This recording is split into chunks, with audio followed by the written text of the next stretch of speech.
Are you experiencing this on your 4300? And you also notice your ABS module light is on. Main thing I'm concerned about when I see this brake pressure light on, it makes me want to go to the Webco Toolbox software. I'm just going to give you a little quick summary of how I came to the decision what part to replace. I'm going to click on the hydraulic ABS. The next page will give me the readings. I apologize for it being blocked at the moment. After that, I'm going to go to display and just click on it to look for my false codes. That's basically what you want to do. And this is the page that will actually pop up. And as you can see, this is our false code. We have left front sensor, L gap too large. Now, you can just go right here and click on how to actually repair that. It will give you a whole full page on how to do a diagnostic, but I just happen to skip down here at the repair information. And this is something that is always good to look at before you decide to buy a part. But no more than this part costs. I decided that it's a common part that actually goes bad, that I just want to go ahead and make a video on it to show you how to repair it.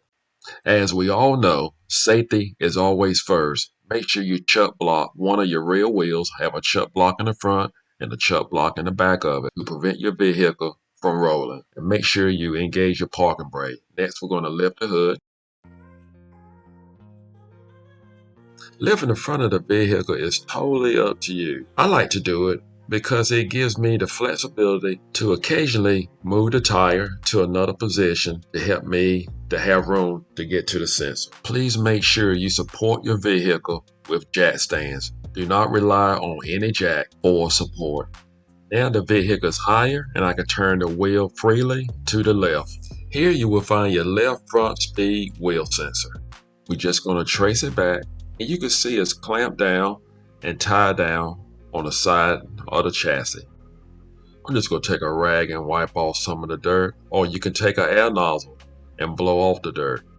Next, we will take some pliers and twist our sensor back and forth while we pull it out. This is what your wheel speed sensor will look like once you pull it out the hole. I prefer to use a pair of snap ring pliers that when you squeeze them, they will open up, and I prefer to use one that actually has a clip, a grip on the end of it. This will help you to remove the spring clip.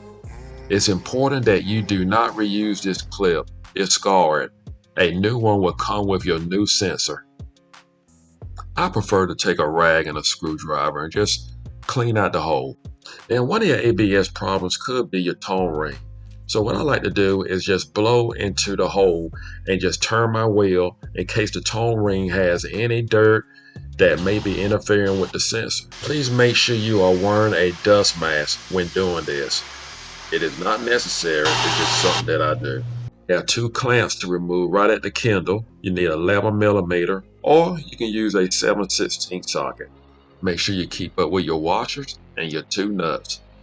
Continue to remove your tie straps. Just going to work our way down the line, all the way down the frame. At this point, you may need to turn your wheel to the right so you may have more room to work.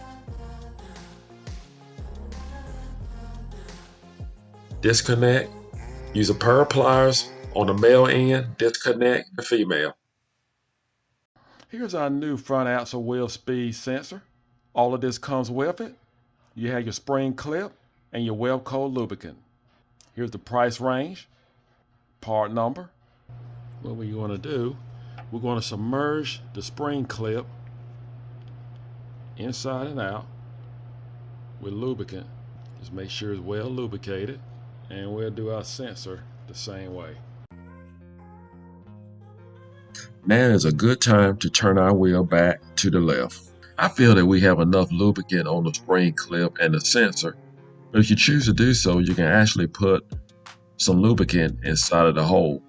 Now, it's recommended that you put the spring clip and the sensor on together, but as for me, I like to put the spring clip in prior to, alone, just slide it all the way in, and then I will slide in the sensor. Just work it back and forth. And you may have to use a pair of pliers to actually help you to just turn it back and forth. You can lightly tap in your sensor to make sure that you have no air gap. Next, we're going to reuse our clamps off of our old sensor. Tighten down your lock washers and your nuts. Let's not forget to place on new tie straps.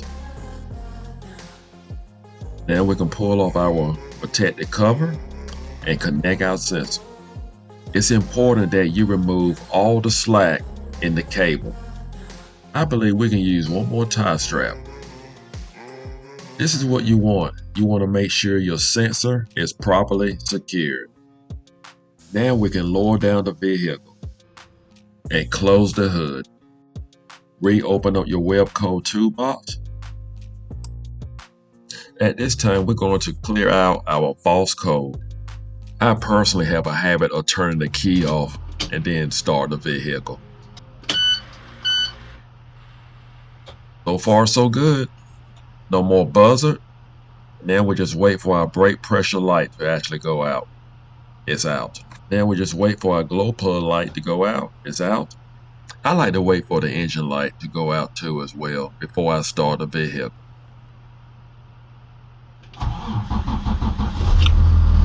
Now we'll just see where we are with the lights.